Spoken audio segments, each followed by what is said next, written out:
Okay, so this is our Game Jam version of Monopoly that we are calling Not-opoly. What we're doing is taking Monopoly back to its roots. Monopoly, when it was invented in 1903 by Elizabeth Magie, was designed to be an educational game that taught people that a monopoly on land was a bad thing, for it only benefited a few rich people at the expense of everyone else. So she intended her original game as a teaching tool. We've decided to take Monopoly, or Not-opoly, back to its roots and turn it into a co-op game where the players are playing against the monopolist. The goal of the game is for the players to build tiny homes, which can house a number of people.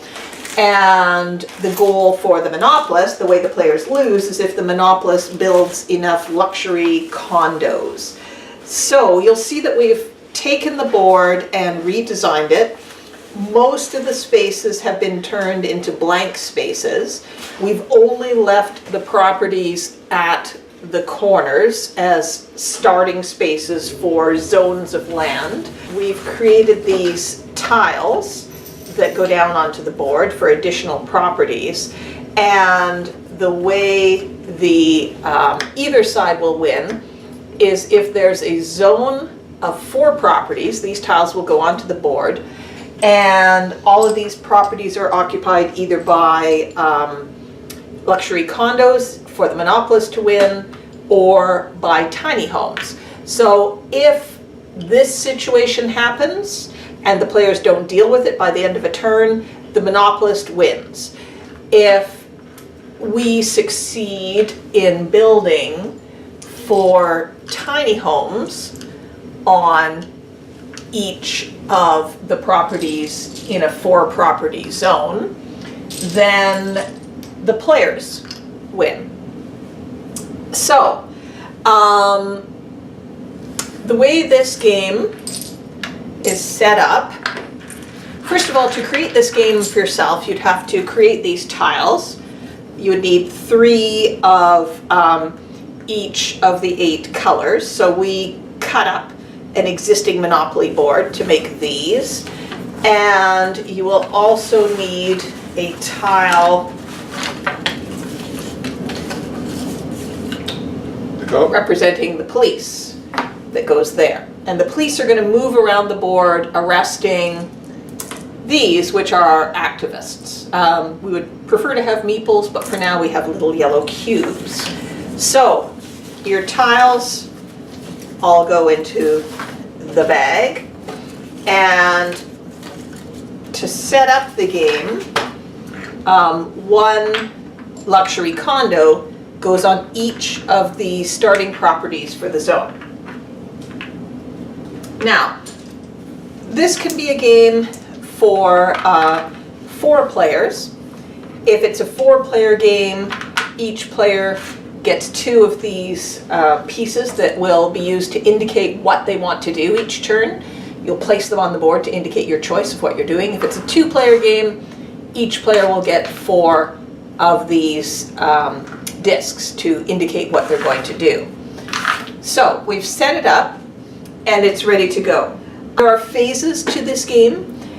The monopolist goes first, then the players will place pieces on the board to indicate what their choices are. Then the police will move around the board, messing things up for the players, and then the players will activate their decisions. So each round of play, what happens first is that you reach into the bag and you pull out 3 of these tiles at random, and you put them down to start working on the zones of land. So yellow is now 2 zones, blue is now 2 zones, and light blue is now 2 zones. You'll also need a D8 for this game. You'll see that we've numbered the zones. Yellow is 1, red is 2, orange is 3, and so on around the board. And you'll roll this die 3 times. So 7 came up. We look at 7. Is there a zone with no luxury condo? If so, and the second one goes onto the board. We roll again. 4 comes up. 4 does not have a second zone, so we do nothing. And we roll a third time. 8 comes up. 8 does not have a second zone, so we do nothing. So that's our 3 dice rolls. Now, players choose what they need to do next. So in order to remove luxury condos from the board, build tiny homes, the players are going to need activists to come into the city to do this. So activists always arrive on the railroads, or for our Vancouver version, we're going to use public transit, the SkyTrain. And if we want some activists to arrive, we would put one of our counters there. For each counter that goes there, a D6 is rolled. So this one rolls a D6. 3 activists would arrive. This one would roll a second D6. Another 2 would arrive. This one would roll a D6. Another 1 would arrive, right? That's how activists come into the city. Activists need to move around to the places where they need to be to do things. So another possibility for the players is to activate this space, which in our game is not free parking, it's the car co-op. Each token there gets to roll 2d6. Add them together, that's 11 points worth of movement. Now I can start moving activists. So with these 11 points, 1, 2, 3, 4, 5, 6, 7, 8, 9, 10, 11. That might be my move, for example. That's another thing we can do. We can also, we're going to need money to remove the luxury condos. So people might choose to put their tokens on Go. And if you put your token on Go, you would collect $100. And then Blue would also collect $100, right? What will happen over time is that the police will arrest the activists who are on the board, and activists are eventually going to wind up in jail. You can bust activists out of jail, put one of your tokens there. For each token that's there, roll 2d6. That many activists come out of jail, so in this case 9, 2, 3, 4, 5, 6, 7, 8. There's only 8, so all 8 come out. And we could put them wherever we wanted, on whichever railroads we want them to come in on. The next thing we're going to need to do is remove these luxury condos so that tiny homes can be built there instead. So let's say red and yellow both want to work on eliminating these from the board. The cost of eliminating a luxury townhome is $100 times the amount of luxury condos in the zone. So this one would cost $200 to remove because there's 2. This one would cost $200 to remove. If there was 4 here, they would each cost $400 to remove, and so on. So I would indicate my choice like this. We need at least 1 activist to help us out with this task, and in this case, this costs $200. Every activist that is on this space subtracts $100 from that cost. So if this was me and I was yellow, I would remove this. There's $100, there's $100, $200 removes that from the board, and the activist comes off the board as well, and I would spend my money, and it would be gone. Another thing you can do is remove these tiles from the board. And you might want to do that if the monopolist is getting a little too close or has already gotten a run of 4 properties of the same color. So let's just say that red was getting to look like that.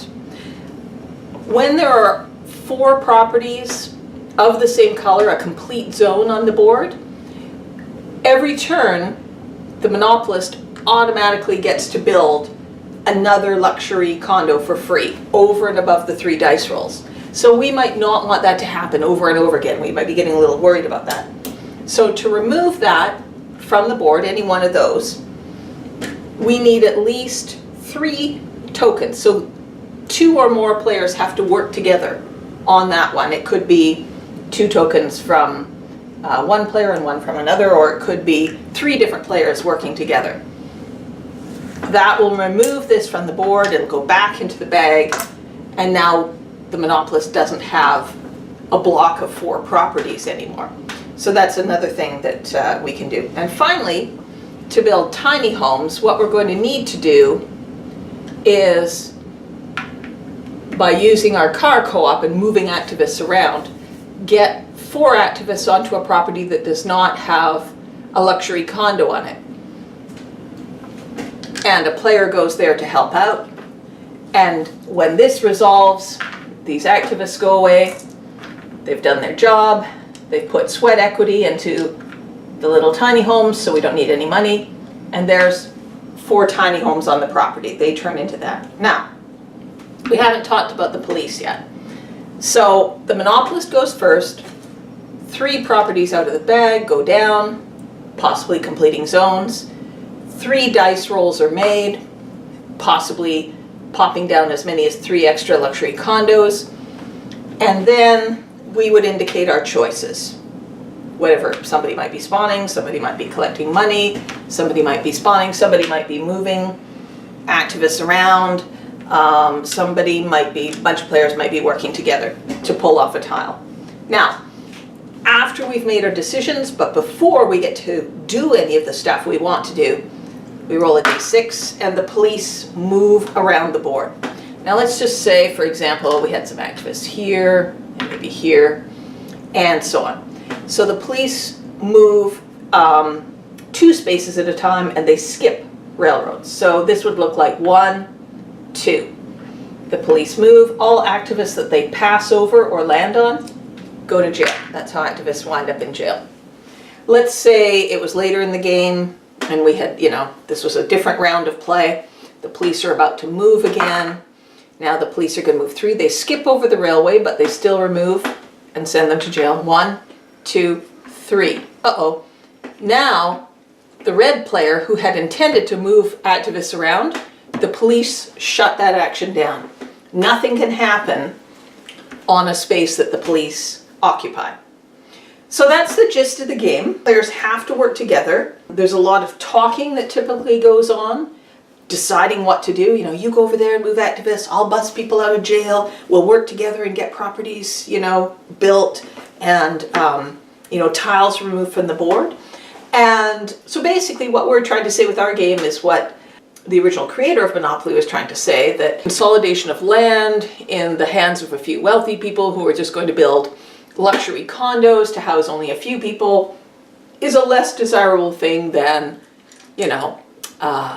more public forms of housing that can, the same property can accommodate a whole lot more people in tiny homes. And we're just trying to freshen it up and bring it into the modern era.